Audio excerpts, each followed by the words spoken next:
삼았다라고 말합니다. 그러면서 내가 누구냐를 다시 천명해요. 나는 여호와라. 여호와는 하나님의 본 이름이죠. 하나님의 이름은 하나님 자신을 의미하고 있습니다. 나는 여호와라. 나는 여호와인데 이스라엘의 구원자라라고 말씀합니다. 두 번째는 나 외에 다른 신이 없다. 나만이 신이다. 라고 다시 말씀합니다. 그리고 세 번째는 내가 행하리니 누가 막으리요. 나는 전능자다. 라는 말씀을 하고 있습니다. 자, 여호와라는 그 이름으로 부르신 하나님이 자기를 이렇게 소개하죠. 나는 구원자라. 나 외에 다른 신이 없다. 나는 전능자다. 내가 행하면 아무도 막지 못한다. 라고 얘기합니다. 그러면서 이스라엘과 관계 속에서 다시 15절에 이렇게 얘기하죠. 나는 여호와 너희의 분이라는 얘기는 초월에 계시는 신이라는 얘기입니다. 그리고 이스라엘을 창조한 창조자라고 말씀합니다. 그러면서 너희의 왕이라고 얘기해요. 너희의 왕이라는 것은 이스라엘 가운데, 이스라엘 백성 가운데에 거하시며 이스라엘을 보호하시고 이스라엘을 축복하시고 이스라엘을 구원하시고 이스라엘을 인도하는 실력자라는 얘기입니다. 권력자라는 얘기입니다. 그러니까 거룩한 분은 초월에 계신 신을 의미하고 그 초월에 계신 하나님이 이스라엘 가운데 거하는 실제적인 왕이 돼서 이스라엘을 구원하고 보호하고 축복하고 인도하니 이스라엘을 누가 건들 수가 있겠느냐 하는 얘기입니다. 그런데 이스라엘이 죄를 범했어요. 죄를 범했어.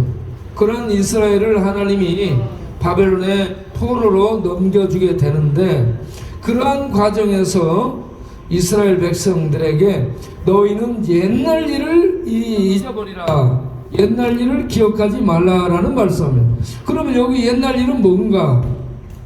하나님이 이스라엘을 애굽에서 이끌어내실 때에 그들이 많은 죄를 범하고 죄 가운데 있었죠. 그러한 죄, 애굽에서 하나님을 잊어버리고 지었던 죄, 그들이 지은 모든 죄를 잊어버리라라는 얘기입니다.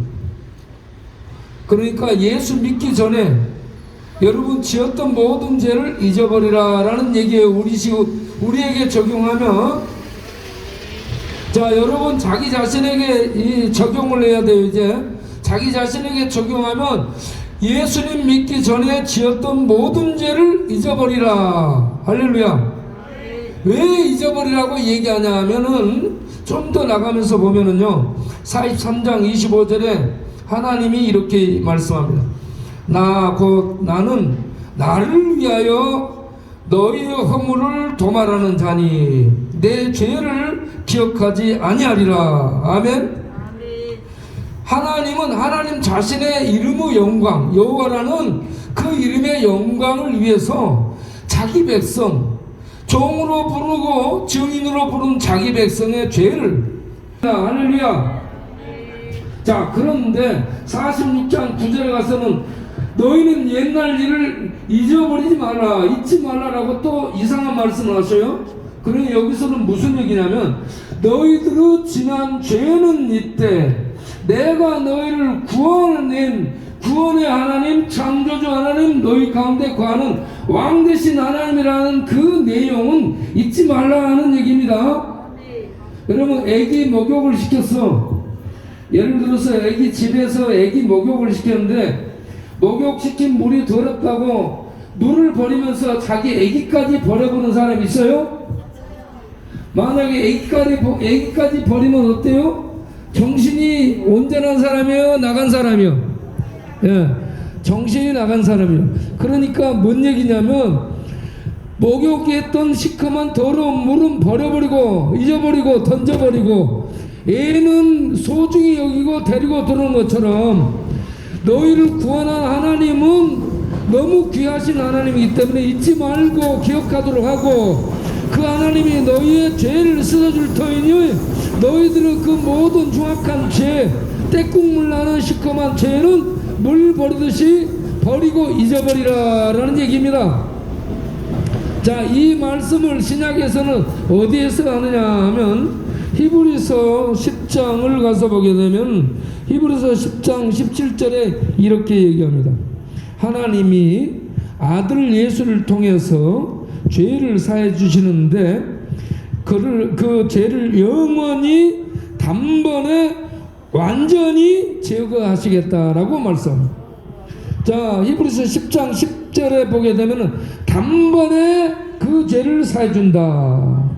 그리고 12절에 보게 되면 영원한 제사로 하나님이 받으신다라고 얘기합니다. 그리고 14절에 보게 되면 한 번의 제사로 영원히 온전하게 하셨다. 그래서 이걸 전체적으로 보면 단번에 그리고 온전히 영원히 그 죄를 사해 주겠다. 죄를 사해 준다 했다가 죄를 또 기억해내고 그런 분이 아니에요. 하나님은 아들 예수의 피로 모든 저 더러운 죄를 단번에 온전히 영원히 씻어서 제거해 버리신다. 할렐루야. 그래서 17절의 결론을 이렇게 맺습니다. 그들의 죄와 그들의 불법을 내가 다시 기억하지 아니하리라. 할렐루야. 여기 기억이라는 단어가 구약의 자카르하고 똑같은 얘기입니다. 구약에서 하나님이 죄를 기억하지 말라 했던 그 말씀, 여기에 똑같은 얘기입니다. 리멤버하다, 기억하다라는 얘기입니다. 상기하다, 다시 꺼내다, 다시 기억나게 하다, 잊지 않다, 이런 모든 것들을 포함하고 있는 단어, 기억하다. 그런데 하나님은 그 이스라엘의 죄를 아들 예수를 보내서 그 피로 씻음으로 죄를 완전히 제거해서 기억하지 않겠다. 그러니 너희들도 죄를 기억하지 말라. 죄책감에서 벗어나기 바랍니다. 죄에서 자유를 얻기 바랍니다. 예수님을 통해 하나님이 우리 예수 믿는 자들의 모든 죄를 온전히 완전히 영원히 단번에 사하셨음을 믿으시기 바랍니다. 이게 복음이에요. 이게 복음. 그런 다음에 우리가 기억해야 될 것은 하나님이 예수를 통해서 우리를 영원한 죄에서 사해 주셨다. 이 내용은 잊지 않아야 된다는 겁니다. 그러니까 죄는 잊고 죄를 용서해 주신 하나님은 잊지 말라. 할렐루야. 그래서 우리들이 사도 바울의 말씀을 빌어서 기억한다면, 선생들아 내가 어찌해야 구원을 얻을까라고 물어볼 때에 바울이 그렇게 외치죠. 따라서 합시다. 주 예수를 믿으라. 아멘. 주 예수를 믿으라 했어요. 너희들 밥 주는 것을 기억해라. 이런 얘기 하지 않았어요? 토마스 가서 먹을까? 보현이 집 가서 먹을까? 광야에 가서 먹을까? 아니면 로타리 저기 어디 가서 그 밥 주는 데서 밥 먹을까? 오늘 누가 어디에서 와서 뭐 준다는데 그걸 기억해가지고 거기 갈까? 그런 거 기억하지 말고 우리가 기억할 것은 하나님은 예수를 통해 우리의 죄를 영원히 사해 주셨다. 그렇기 때문에 우리는 여호와 하나님을 우리의 영원한 하나님으로 믿고 섬기고 따라가자. 이 내용을 기억하는 여러분 되시기 바랍니다. 오늘 이 내용을 기억을 하시는 분들에게만 물어보고 밥을 드리고, 만약에 이 내용을 기억 못하면 다시 저 뒤에 가서 줄 서서 이 내용을 암송하고 기억하고 오면 다시 밥을 그때 드리도록 하겠어요. 좋습니까? 그런데 계속해서 이렇게 얘기를 해도 못 알아먹는다 그러면 요 열차 왔다 갔다 하는 요리 던져버릴 거예요. 네. 그럴 일은 없고, 여러분 꼭 기억해서 죄를 용서해 주신 하나님, 예수의 피로 죄를 용서해 주셨다. 그런 하나님을 기억하는 우리 모두 되시기 바랍니다. 오늘 밥 드시면서 한 사람도 체하는 사람 없기를 바라요. 그리고 소화가 잘 되기를 바랍니다. 기도하겠습니다.